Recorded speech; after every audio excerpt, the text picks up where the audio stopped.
Beth Saão nasceu em 1º de outubro de 1956, na cidade de Urupês, no estado de São Paulo.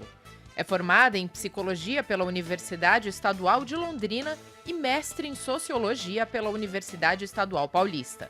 É filiada ao Partido dos Trabalhadores desde os anos 1980 e, na juventude, participou ativamente de grêmios estudantis e movimentos sociais. Antes de iniciar a trajetória parlamentar, atuou por 9 anos no comando do Departamento de Recursos Humanos de uma usina de açúcar e álcool da região de Catanduva.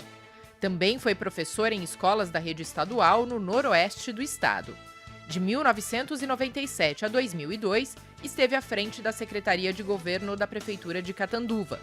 Em 2002, foi eleita deputada estadual, tornando-se a primeira mulher do Noroeste paulista a ocupar uma cadeira na Assembleia Legislativa de São Paulo. Entre as leis de sua autoria estão a que institui a política de prevenção e combate ao câncer de mama no estado, e a que inclui produtos definidos como orgânicos na merenda escolar. No 6º mandato na Alesp, é vice-presidente da CPI Tratamento para a Transição de Gêneros em Crianças e Adolescentes no HC de São Paulo. E coordena 2 frentes parlamentares, uma em defesa das universidades públicas e dos institutos de pesquisa, e a outra, Frente Parlamentar pela Defesa da Vida e Proteção de Mulheres e Meninas.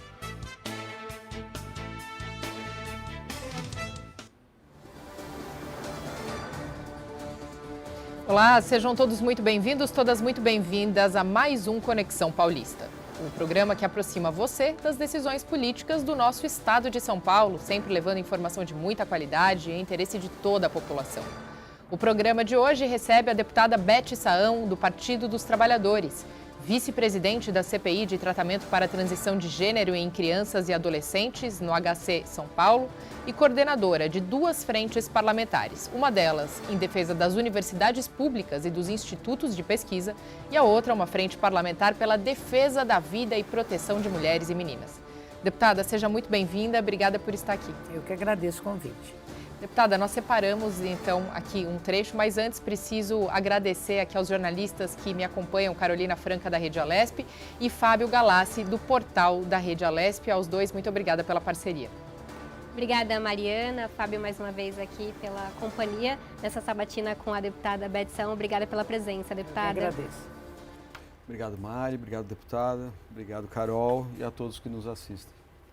Muito bem, agora sim, deputada, nós separamos um trecho, então, da fala da senhora durante o lançamento da Frente Parlamentar pela Defesa da Vida e Proteção de Mulheres e Meninas, onde a senhora fala que a violência, então, é uma epidemia. Vamos acompanhar. Sim. O feminicídio aumentou, agressões aumentaram, estupros aumentaram, então nós precisamos agir com rapidez e com compromisso de fato, enfrentar essa grande epidemia que é a violência sobre a mulher. Deputada, podemos começar por aí? A gente sabe que os números de violência contra a mulher, infelizmente, só têm aumentado não só no nosso estado, mas também no nosso país. Exatamente. Só nesses dias agora, nós tivemos a ocorrência aqui no estado de um policial militar que agrediu a mulher com 5 socos e em seguida com 3 tiros, tirando a vida da sua esposa. No interior, em Nova Granada, nós tivemos a agressão de um parceiro sobre a mulher grávida. Olha só, ele espancou uma mulher grávida, ela está internada no Hospital de Base de São José do Rio Preto, em estado grave.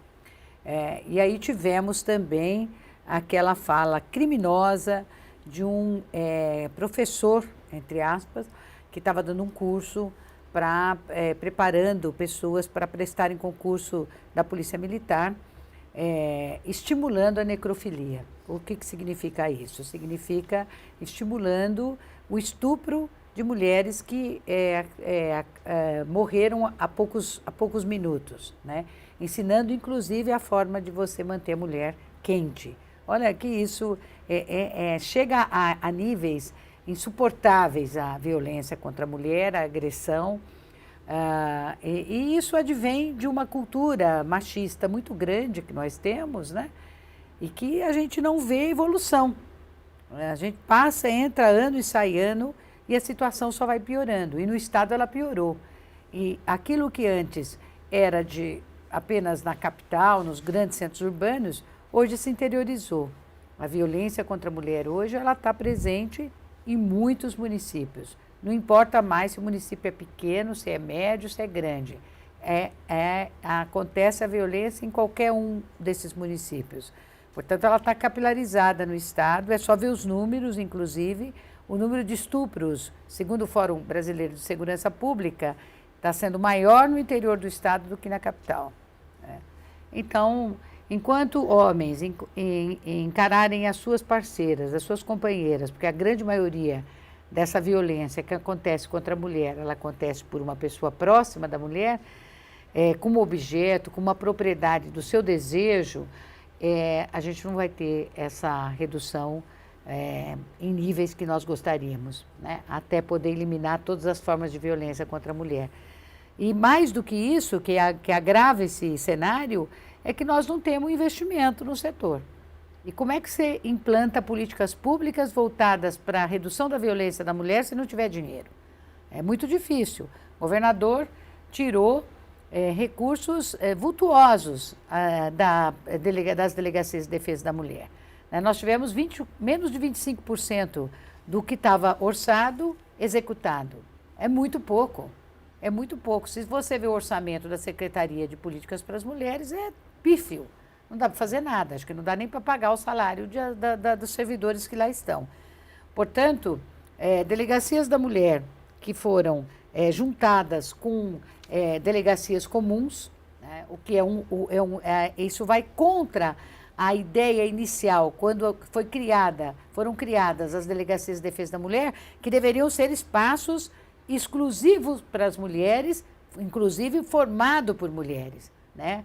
Com a delegada, a escrivã, a investigadora, motorista, todo mundo, todas as mulheres. Por quê? Porque isso, as mulheres se sentem mais à vontade. Uma mulher que é agredida, ela prefere muito mais falar com outra mulher, que ela se identifica muito mais, do que com o homem, né? Se ela falar com o homem, ela fica muito intimidada.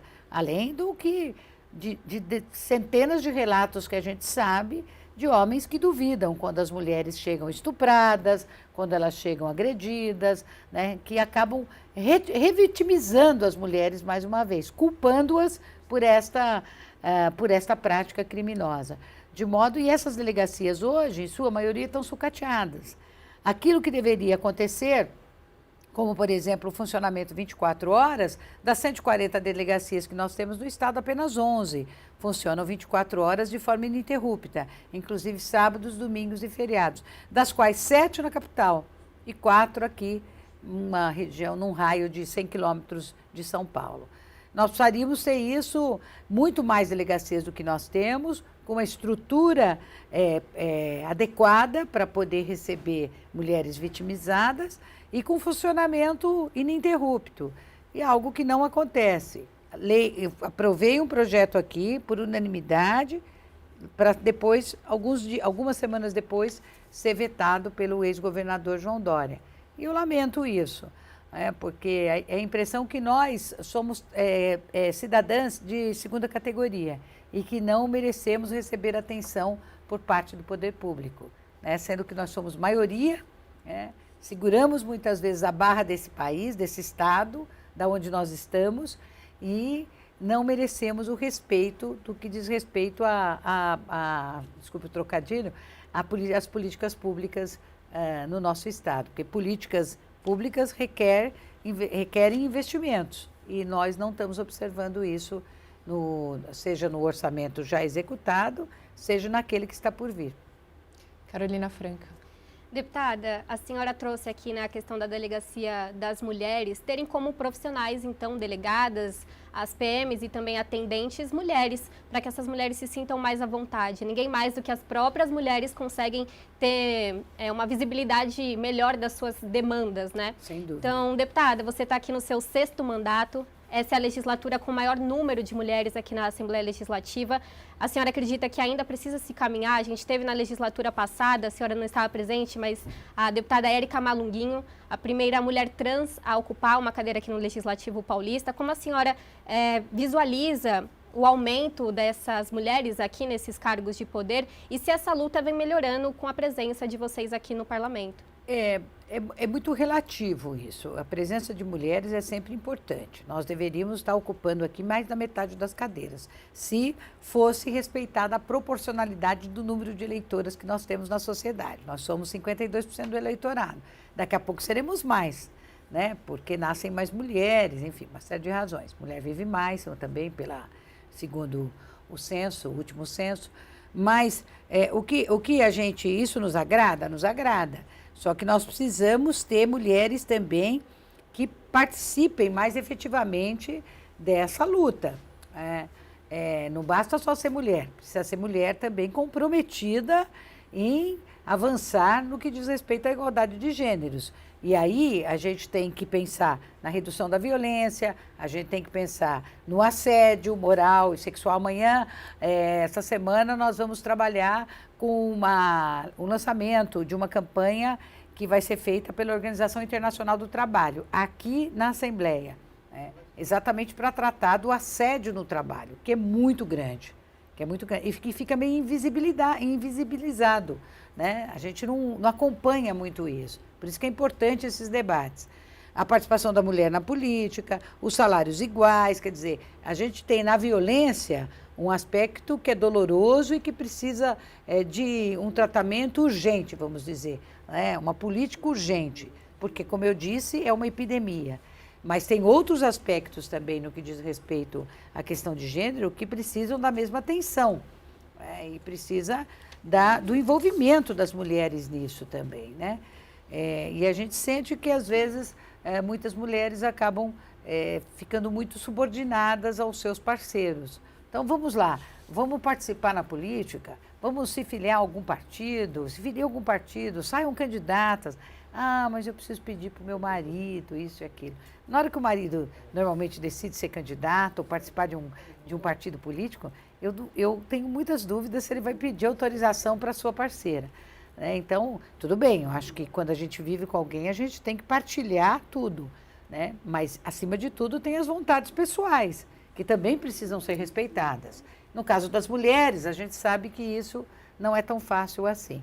Então, nós precisamos mudar uma cultura, uma cultura machista que ainda é muito forte no Brasil e que dói o nosso coração, porque todos os dias, em todos os momentos, nós temos mulheres que são vitimizadas da violência. Em um minuto, esses dias ainda eu gravei um vídeo, eu fiz exatamente 1 minuto, nos 21 dias de ativismo.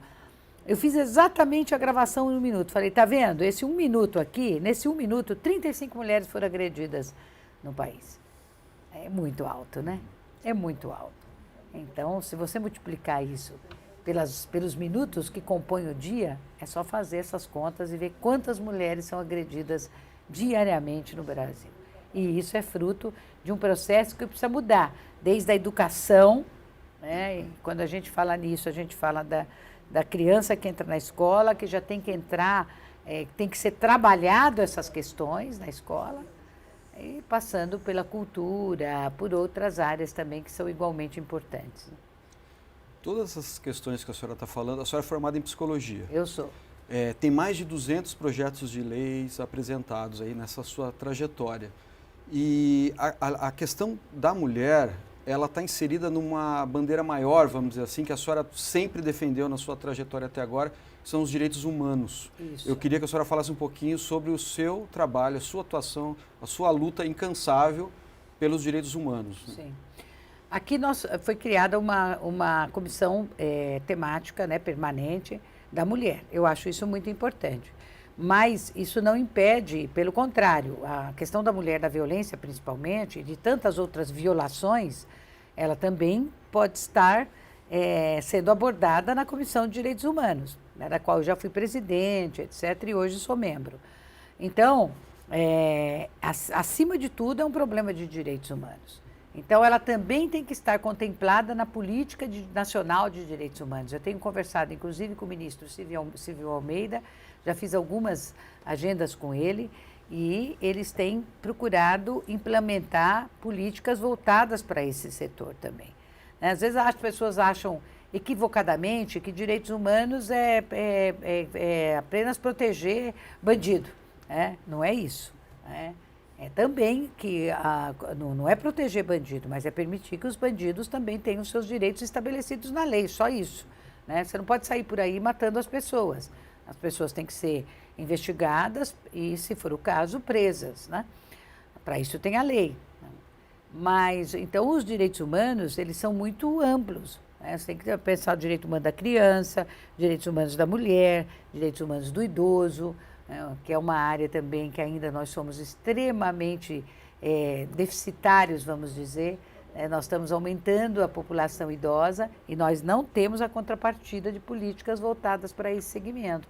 Eu acho que os direitos humanos também a população em situação de rua, são os dependentes químicos, então é um universo enorme. Não tem sido fácil aqui para nós também atuarmos na Comissão de Direitos Humanos, porque você tem ali deputados que acham que direitos humanos não devem ser utilizados. Eles têm uma leitura invertida, na verdade, do que deveria ser os direitos humanos. Né? Direitos humanos é para proteger a população vulnerabilizada em todos os aspectos. E aí entra a mulher também, né? A mulher que é vítima da violência, da discriminação, do assédio, dos salários menores, enfim, de uma série de... ontem eu falo na tribuna, por exemplo, muito, vocês sabem disso. Aí está falando, os deputados homens estão ali nas rodinhas deles conversando. E se for o caso, interrompem a gente. E eu observo isso com os homens. E eu tenho reclamado de forma muito recorrente, inclusive com o presidente da casa, interrompendo minha fala para falar, escuta, espera um pouco, tem que ter silêncio aqui. Da mesma forma que a gente fica sentada de forma disciplinada, ouvindo as pessoas quando elas estão se posicionando, você pode não concordar, mas você está ali, você não quer ouvir, então você sai dali. Porque ali é um espaço, né, que você tem que ter um mínimo de respeito. E quando eu observo, quando são mulheres que ocupam a tribuna, essa conduta machista é muito mais evidenciada. Falando ainda em direitos humanos, deputada, pegando o gancho, como a senhora mesmo citou agora, direitos humanos não é só falar de mulheres ou idosos, mas é também falar de crianças. Né? E a senhora é vice-presidente de uma comissão parlamentar de inquérito instaurada aqui dentro dessa casa sobre o tratamento para a transição de gênero em crianças e adolescentes. Né? É uma CPI, digamos, polêmica, o que tem gerado polêmica no Estado, mas que são temas que devem ser abordados e enfrentados. Sim, é uma CPI que, na verdade, não deveria nem ter existido. Primeiro porque não tem transição de gênero em crianças e adolescentes. Né? O que você tem na fase da adolescência, com a autorização familiar, quando você está na puberdade, quando você atinge a puberdade, você fazer uma interrupção através da utilização de hormônio, mas que pode ser inclusive reversível. Né? É isso. Então, é uma CPI que questiona um trabalho inquestionável, na verdade, de profissionais do Hospital das Clínicas, médicos renomados, tanto na psiquiatria, quanto na endocrinologia, quanto na pediatria, quanto profissionais de psicologia, enfim. É um trabalho que já tem, desde 2013, ele foi reconhecido pelo Conselho Federal de Medicina, pela Organização Mundial de Saúde, que já adota isso nos seus compêndios, tirando isso da CID, né? Não tem doenças aí, né? Tem um acompanhamento que deve ser feito para evitar o sofrimento das pessoas quando elas atingem a fase adulta, de modo que o Hospital das Clínicas, através do seu laboratório Antigos, que cuida dessas questões, desenvolve um trabalho irretocável. Reconhecido inclusive pelo Ministério Público, que arquivou denúncias de que eles estavam transgredindo fazendo uma possível transgressão naquilo que é estabelecido pela ética médica, pelo Conselho Federal de Medicina. Não há nenhuma razão evidenciada nesse sentido e, portanto, foi arquivado.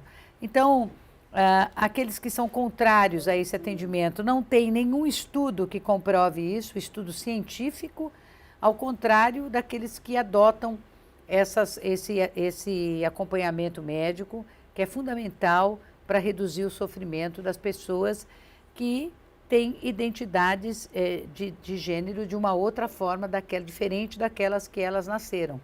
Então, eu acho que tratamentos como esses são importantes para você não aprofundar ainda mais o sofrimento das pessoas, que já não é fácil. A gente sabe que isso deve ser uma opção, uma orientação difícil, né? Mas e por isso que precisa ter amparo, por isso que precisa ter acolhimento, por isso que você não pode ter um olhar de crueldade como alguns membros da CPI querem ter em relação a essa população. É uma população que existe, tendo ou não tendo atendimento, ela sempre vai existir, e, portanto, precisa de amparo, sim, de políticas públicas estabelecidas pelo Estado, pelo Ministério da Saúde, pela Secretaria Estadual de Saúde, e nada melhor do que um hospital de excelência, que é o Hospital das Clínicas, né? O hospital mais importante da América Latina, e, portanto, a gente está ali para defender esse trabalho dentro dos preceitos que o próprio Conselho Federal de Medicina estabelece. Mas ainda é um tema que precisa ser desmistificado, né, Precisa deputada? ser desmistificado, não é? E ele não pode ser ideologizado, né? Nem do ponto de vista da ideologia que eu acredito, nem do ponto de vista das crenças religiosas. Uma coisa é a minha religião, outra coisa é a ciência, né? Há momentos que elas podem até caminhar juntas, mas há momentos que elas são separadas, para o bem-estar da população. Eu me lembro quando a gente teve aquela discussão da utilização de células-tronco, né? Haviam setores religiosos que foram contrários a isso e essa discussão acabou no Supremo, que acabou aprovando a utilização de células-tronco. Agora eu pergunto para vocês, de lá para cá, quantas vidas foram salvas pela utilização de células-troncos? Quantos benefícios hoje a células-tronco apresenta, inclusive na cura do câncer, né? Então, acho que a ciência evolui e a gente precisa aplaudir a evolução da ciência quando se trata dos cuidados e da preservação da vida. Carol. Deputada, tramita aqui na LESP um projeto de lei de autoria da senhora que se chama Cuca Legal, saúde mental, né, nas escolas. Eu queria que a senhora explicasse um pouco melhor se seria direcionada apenas para os alunos ou também para os professores, visto que a gente tem percebido e sendo infelizmente noticiadas muitas questões de agressões e violência contra os professores e esses alunos precisam também dessa atenção específica para a sua saúde mental. Falar um pouco desse projeto. Para toda a rede de educação, mas não só isso, para a transversalidade também de secretarias, né, de áreas, né, vamos dizer assim, na área da educação juntamente com a área da saúde, né. Eu não tenho os números aqui, mas são assustadores o número de professores que são afastados por problemas de ordem mental, né, pelo esgotamento, pela ansiedade, pela depressão. Os transtornos de ansiedade, por exemplo, o Brasil é campeão do mundo em transtornos de ansiedade. E, obviamente, que isso se reflete nas mais diferentes áreas, e a educação é uma delas. A depressão, nós somos, se não me engano, o primeiro colocado da América Latina, né, em transtornos depressivos. Então, tudo isso nos obriga a apresentar alternativas para você sair dessa situação. A gente vê, por exemplo, o número de suicídios como aumenta. E a gente sabe que o suicídio infelizmente, uma prática que está diretamente ligada a esses transtornos de ordem mental. Então, a saúde mental, ela sempre foi problema. Com a pandemia, ela piorou ainda mais, né? Piorou demais na população. Mulheres são muito vítimas de problemas dessa natureza, né? Então, a gente precisa olhar isso. Eu fiquei muito triste porque nós aprovamos mais uma vez o projeto aqui e mais uma vez o governador Tarcísio, agora o governador Tarcísio, vetou esse projeto. E não tem nenhuma, inclusive, não há, é apenas você reorganizar a rede, né? Você não precisa gastar a mais, você apenas reorganiza essa rede. A presença, por exemplo, de psicólogos é fundamental. A violência nas escolas aumentou e nós vimos tragédias, inclusive, que ocorreram aqui no nosso estado. Nada nos garante que isso não pode acontecer novamente, né? O bullying é uma prática que existe de forma muito frequente ainda nas escolas e ele leva, muitas vezes, a radicalização da violência no interior das escolas, consumo de drogas, conflitos familiares, conflitos entre colegas, enfim, você tem uma série de questões que acontecem no dia a dia das escolas e não há uma retaguarda para isso. Antes você tinha, inclusive, as salas de mediação. Eu me lembro quando eu fui presidente da Comissão de Educação e Cultura, a gente visitou várias escolas, fizemos várias diligências, eu diria, diligências, vamos dizer, né? Em escolas da rede estadual. E, naquele momento, o governo estava retirando, fechando essas salas de mediação e não colocando nada no lugar. Então, eles falam das contratações de psicólogos, mas até agora, efetivamente, a gente não viu. E quando o governo acena, vamos contratar psicólogo, a gente sabe que a quantidade é muito insuficiente diante do universo de escolas que nós temos em todo o estado. E escola, o problema pode acontecer aqui em São Paulo e pode acontecer numa cidade de 3 mil habitantes, porque lá também tem alunos, né? Lá também um professor pode sofrer agressão, né? Os alunos podem brigarem entre si. Quantas vezes a gente vê, às vezes, vídeos nas redes sociais, né, de alunos que no intervalo da aula, na saída de escola, na entrada de escola, acabam se agredindo de uma forma assim que você assusta, né? Então, esse ambiente que a gente vê hoje na sociedade, ele acaba sendo conduzido também para as escolas, né? Porque a escola é o reflexo das famílias, da sociedade, né? Se a gente não tiver nada lá dentro, é muito ruim isso. E prejudica, inclusive, o processo de aprendizagem. Como é que você vai aprender num ambiente de agressão, num ambiente nocivo, num ambiente de insatisfação? Você tem várias nuances aí que você precisa tratar, cuidar, né? Esse cuidado que a gente vê ainda muito distante, tanto para os alunos, quanto para os profissionais que atuam na parte de servidores, agentes de organização escolar, enfim, quanto os professores, né? Que ficam muito fragilizados também diante disso.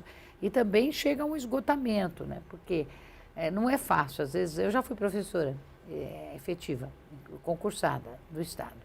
Então, chega uma hora que, às vezes, uma sala com 35, 40 alunos não é tão fácil assim, né? Você segurar. É difícil. Então, por isso, precisa ter esse amparo por parte do Estado. E a gente não vê isso de uma forma mais consistente. Bom, a senhora falou da questão da necessidade de conteúdo, né? Então a gente pensa em questionamento, em lançamento de ideias, de propostas, de grupos de diálogo, de debate sobre tudo no país, no Estado, né? A senhora lidera a Frente Parlamentar em Defesa das Universidades Públicas e os institutos de pesquisa. Eu queria que a senhora falasse um pouco sobre isso, porque são 2 ninhos de ideias do futuro, né? São máquinas de transformação da sociedade. E eu queria que a senhora falasse sobre se tem sido difícil trabalhar nessa questão e o quanto avançou. Eu tenho uma experiência, passei uma parte da minha vida também da academia, né? Por isso que eu me identifico bastante com essa área. São Paulo tem 3 grandes universidades, que é a USP, a Unesp e a Unicamp, com um número grande de alunos. A Unesp tem uma característica bastante diferente, porque ela está regionalizada.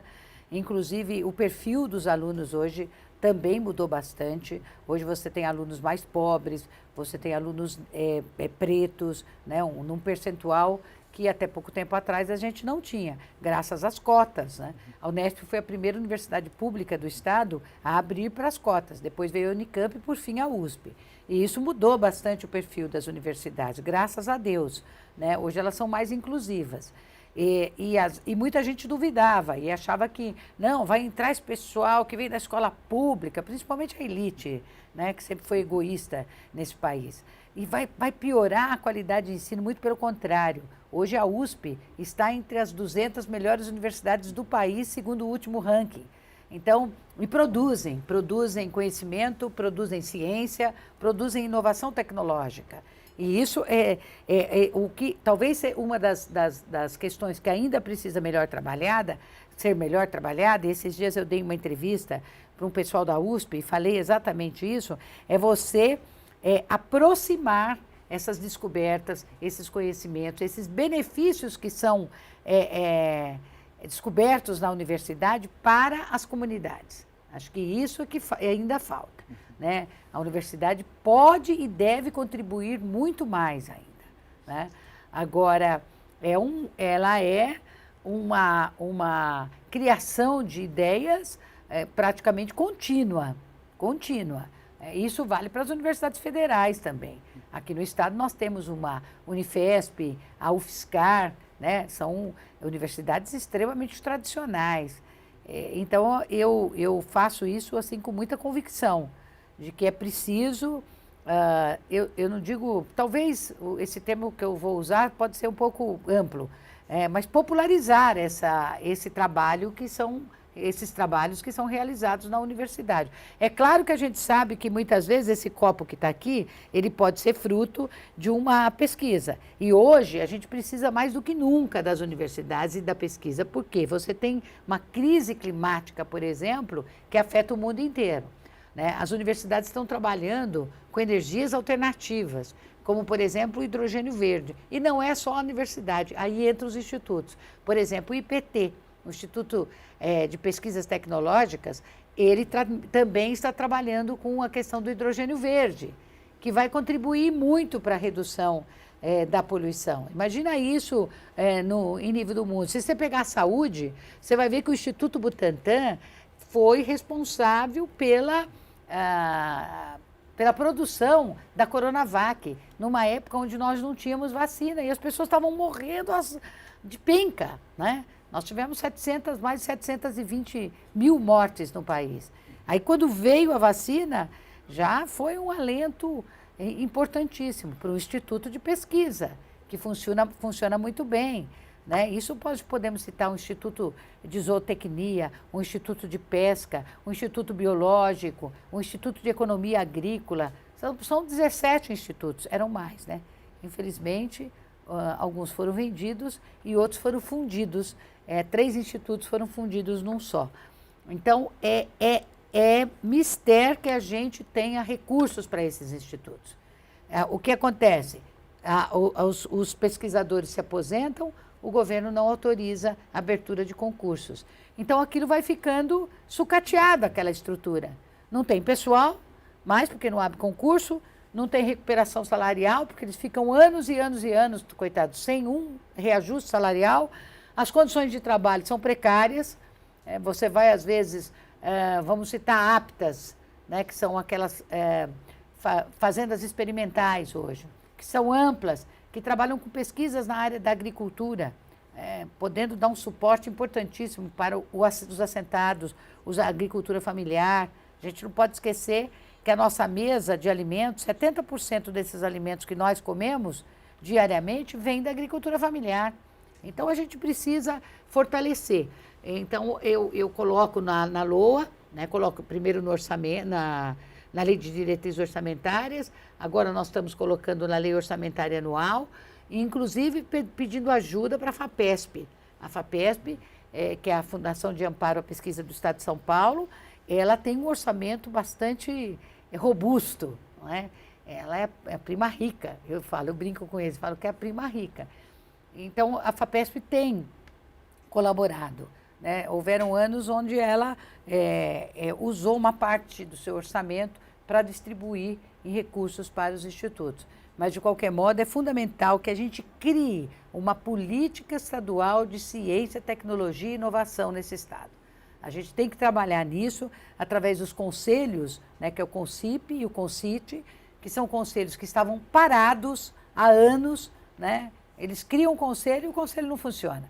Então, precisa funcionar, né? E a gente espera que há uma luz no fim do túnel dizendo que eles serão reativados. A gente espera que isso aconteça, porque eu acho que é uma forma de fortalecer os institutos. Em relação aos recursos para as universidades, a gente vem buscando todos os anos aumentar dos 9,57 do ICMS para no mínimo 10, o que significaria, às vezes, as pessoas, mas só isso? Mas isso, se fizer as contas do orçamento do Estado, é um valor muito importante. Então, quem sabe a gente chega lá. Agora, a preocupação com a reforma tributária, como ela vai afetar os recursos para as universidades. Ainda não sabemos, mas vamos acompanhar com os olhos bem abertos isso. Deputada, eu gostaria de aproveitar que a senhora falou das pesquisas, melhoramentos genéticos, né? Até citou aí os institutos ligados à Secretaria de Agricultura e Abastecimento do Estado de São Paulo. E dentro disso, nesse escopo, a senhora tem um projeto de lei aprovado e sancionado, inclusive, número 15.666 de 2015, que inclui os produtos definidos como orgânicos na merenda escolar, né? A gente sabe que o IAC, por exemplo, também ligado à Secretaria de Agricultura, é muito voltado para esse tipo de pesquisa também. Outra lei também de autoria da senhora sancionada que dialoga quando a gente fala em produtos orgânicos é uma lei que fomenta a economia popular solidária dentro do estado de São Paulo. A economia solidária não diz respeito só aos alimentos, mas isso entra muito no bojo da economia solidária também. Sim. E isso tudo tem se mostrado um modelo alternativo muito viável, até por tudo que a gente tem vivido de mudança climática extrema agora, né? Sem dúvida nenhuma. Eles têm já há muitos anos, o MST tirou uma resolução para todos os seus assentados, impedindo-os de usar qualquer tipo de veneno na agricultura. Nenhum tipo de agrotóxico, nenhum. Então, aquilo que eles produzem são alimentos puros. Eu faço questão de comprar. Eu só sinto que, quando eu fiz esse projeto, além de pensar na saúde das nossas crianças, dos nossos alunos na rede estadual de educação, a gente vai criar uma geração muito mais saudável. E, ao mesmo tempo, se o governo compra desses agricultores, você pode ter uma produção em escala. Quando você tem uma produção em escala, a tendência é esses produtos ficarem mais baratos, porque ainda, infelizmente, os orgânicos, eles são um pouco mais caros, porque eles são mais trabalhosos, né, para você cultivá-los. Então, o ideal é você ter uma produção em escala e nada melhor do que a merenda escolar, porque a merenda é uma grande consumidora, né? Nós temos milhares de alunos espalhados pelo estado. Então, ao invés de você dar aquelas porcarias, desculpe o termo, para nossas crianças comerem, né, tipo salsicha, coisas que fazem mal, alimentos industrializados, que a gente vê ainda, infelizmente, puxa vida, a gente poderia ter essa lógica da merenda escolar de comprar dos agricultores assentados, dos agricultores familiares e dos pequenos produtores, que é majoritariamente quem produz esse tipo de orgânico, e colocá-los na merenda. Isso seria um ganho extraordinário. Você movimenta a economia regional, porque são pequenas cidades. Na minha cidade, por exemplo, o Instituto Federal fez uma parceria com produtores de Guaraci e de Altair. A cada 15 dias, eles vão lá, levam uma feira, toda segunda-feira, de 15 em 15 dias. Ali eles têm uma série de produtos que eles põem para vender. E eles agora estão fazendo uma associação com o SESC, que a gente sabe da importância do Sistema S. E o SESC também vai colocar isso, vai ajudar, né? Mas isso precisa vir também do governo do estado. Então, eu lamento que uma lei como esta, ainda que eu aprovei, que nós aprovamos aqui, desculpe, mas de minha autoria, ainda não esteja em funcionamento. Uma pena. Fábio? Mudar um pouquinho de assunto, o projeto de lei mais recente que a senhora apresentou na casa diz respeito à obrigatoriedade da distribuição de água potável em shows. Isso. E a gente vem de recentes problemas graves relacionados a isso, né? Que diz respeito à segurança, à saúde pública, ao direito do consumidor, uma série de questões, né? Queria que a senhora falasse um pouquinho sobre esse projeto que está saindo do forno agora, que é recente da senhora. Sair do forno mesmo. Eu achei importante, porque me sensibilizou muito o dia que eu vi aquela jovem que perdeu a vida, né, porque um calor extremo e proibida de entrar com água no local onde estava sendo o show. E essas pessoas chegam com muita antecedência no show, com bastante antecedência. Eu levei minha sobrinha, por exemplo, no The Town, né, por dois dias. Quando foi organizado o The Town aqui, nós não estávamos com esse calor. Mesmo assim, eu observei lá dentro várias falhas. Primeiro, não pode entrar com água, que é um absurdo. Segundo, Para você pegar uma água, você tinha que enfrentar uma fila enorme. Às vezes, parada ali por 40, 50 minutos, até chegar a sua vez de comprar água.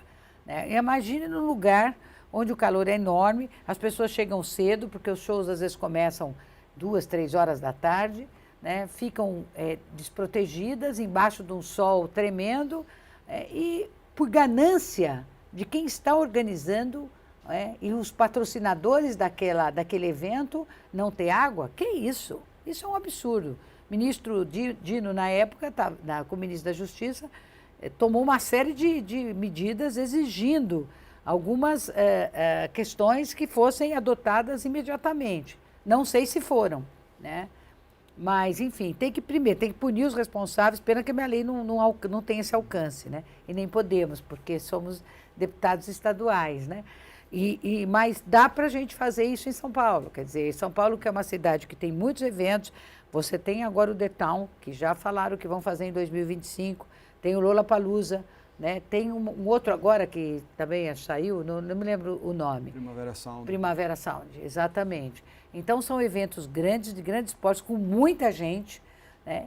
E a gente percebe que a estrutura ainda é débil, precisa trabalhar nisso e as autoridades precisam exigir, eles ganham muito dinheiro, os ingressos são caríssimos, né? Então eles poderiam muito bem melhorar a estrutura para o público. É um público jovem, que às vezes não se apercebe dessas questões, né? Tá mais ali na vibe de entrar, de ver o show, de curtir isso e aquilo, mas infelizmente você vê que acontece com questões como estas, né? Tem lá os postos de saúde, tem, mas também às vezes os postos ficam afastados, né? E até pessoas às vezes chegar não dá tempo, é muita gente. Então é preciso que os espaços sejam o maior possível, né? Que tenha escapes, né? Que as pessoas não ficam muito amontoadas, que tenha áreas para as pessoas caminharem. Então, a venda de água, que seja venda ou distribuição gratuita, né? O certo é distribuir gratuitamente. Água é um bem de todos nós, né? Tanto é verdade que nós estamos aí na batalha da Sabesp, né? E, portanto, ela pode ser distribuída gratuitamente. Não é possível que você pague R$20 por uma garrafinha de água. Isso é uma exploração sem limites. É preciso barrar essa ganância de quem faz e é responsável pelos eventos. Antes de eu passar para a Carolina Franca, vou pedir licença, porque nós temos umas fotos da senhora que esteve no The Town esse ano, inclusive, né, deputada, curtindo aí com a sua sobrinha. Tem 15 aninhos. E aí tem uma pergunta da nossa editora-chefe. A senhora foi ouvir o quê? Assistir qual banda? Eu fui assistir. Ela queria ver o Maroon 5, né? Maroon 5, e também o que fez mais sucesso. Bruno Mars. O Bruno Mars. Então eu fui no domingo e depois fui no feriado do dia 7. Mas eu, particularmente, fui ver um pouco de jazz, né? Fui ver também algumas cantoras que estavam lá, alguns cantores que eu gosto. Tinha Ney Matogrosso, Maria Rita, que eu gostei bastante. Eu gosto também dos mais jovens. Teve um dia que eu fui que estava lá a Ludmilla, Glória Groove, Pablo Vittar, quer dizer, então teve também, mas o Seu Jorge, que fez um show bonito, o Will Hu, né? Hu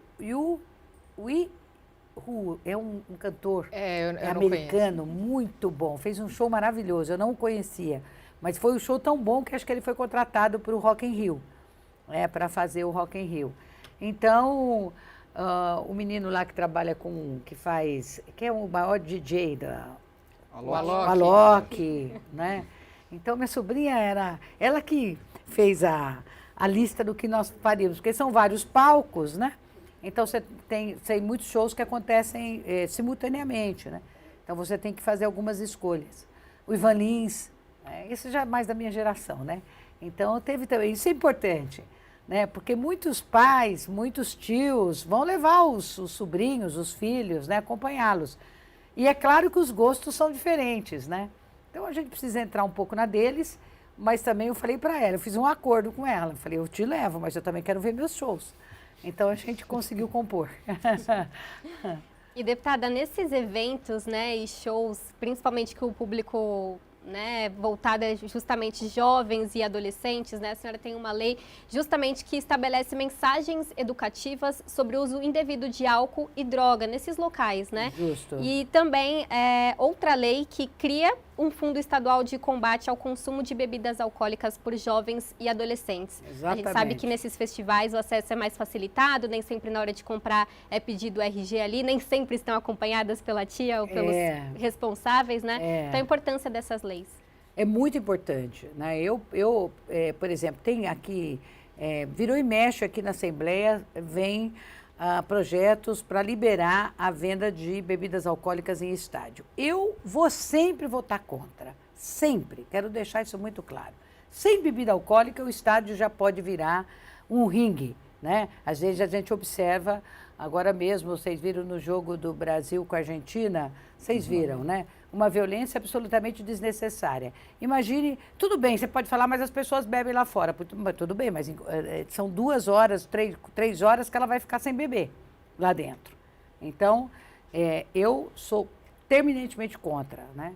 Quando teve que liberar por conta da Copa do Mundo, aqui já foi para mim doloroso esse processo. Eu sou psicóloga de formação, tal seria eu incentivar o uso de bebida alcoólica, né?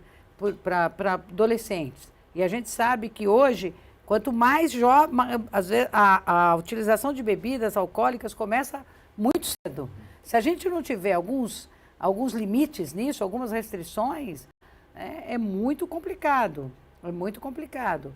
Então, é preciso ser isso regulamentado, é preciso ser fiscalizado.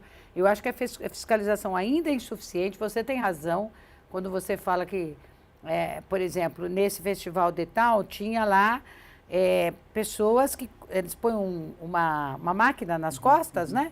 E como se fosse um barril, tambor, né? um barrilzinho, né? E vendem cerveja. Tinha muito. É claro que não vai pedir, né? Mas se eu, por exemplo, eu não desgrudei da minha sobrinha, ela é muito responsável, nem 1 minuto. Eu acho que os pais não deveriam deixar os filhos irem com menos de 18 anos desacompanhados, né? Mesmo que tenha, porque às vezes hoje a juventude, eles têm 15 anos, parece que tem 1,90 m de altura, né? Se desenvolvem muito rápido. Então é difícil você saber mesmo, né? Mas cabe à família fazer esse controle, né? Eu acho que tem que fazer. Nem sempre, num evento que tem 100 mil pessoas, como que você vai controlar isso, né? Muito difícil. Sem dúvida.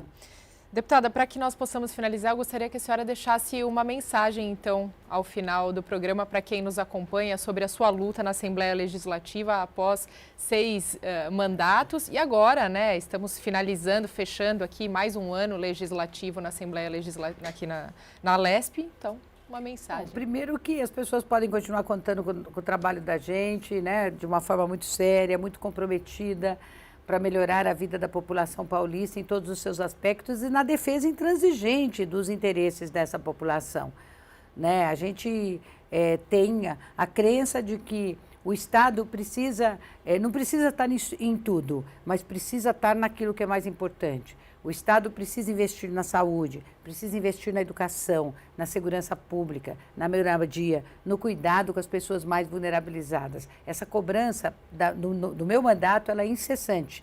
E todos os projetos que a gente apresenta com esse viés também, nesse sentido, para buscar melhorar a vida das pessoas. Nós estamos no estado mais rico da nação, né? Só que muitas políticas não chegam até quem de fato tem que chegar. Então, a gente vê um aumento da população em situação de rua, a gente vê mais gente sem moradia, a gente vê as pessoas esperando para serem atendidas na área da saúde, uma educação que tem falhas imensas. Nós tivemos esse ano várias denúncias que afetaram a Secretaria Estadual de Educação por conduta irregular em muitas áreas. Portanto, a gente precisa ficar atento. E isso a gente faz aqui, o tempo inteiro. Então, essa convicção eu tenho e a população também pode ter. No mais, eu acho que eu sou muito otimista. Acho que a gente tem que manter as esperanças no nosso coração, que 2024 possa ser um ano de muitas realizações para a gente. A gente tem que sonhar. né, ir atrás desses sonhos. Se a gente vai conseguir, não sei, mas eles são importantes, inclusive, para a nossa saúde mental, né? A gente precisa manter isso nos nossos corações, nas nossas mentes, tentar fazer com que o nosso país possa, de fato, ser um país com um pouco mais de unidade. Hoje a gente é um país ainda muito, muito dividido, e isso é muito ruim, né? A gente procura dialogar que o respeito possa fazer parte da nossa relação, né? Essa compreensão que pode ser diferente, mas que pode também, que essa diferença não afete a vida das pessoas, né? O bem-estar das pessoas. Eu acho que é isso que a gente busca. A gente pode ter uma vida boa, né? Razoavelmente boa. A gente quer que essa vida razoavelmente boa seja disponível para o conjunto da população, né? Porque senão as injustiças são grandes e isso dói a gente, e a gente dói na gente, e a gente não quer que isso aconteça com as pessoas, né? Então que tenhamos aí um 2024 com mais compreensão, mais tolerância e, sobretudo, mais esperança. Muito bem. Nós recebemos, então, hoje no Conexão Paulista, a deputada Beth Saão, do Partido dos Trabalhadores.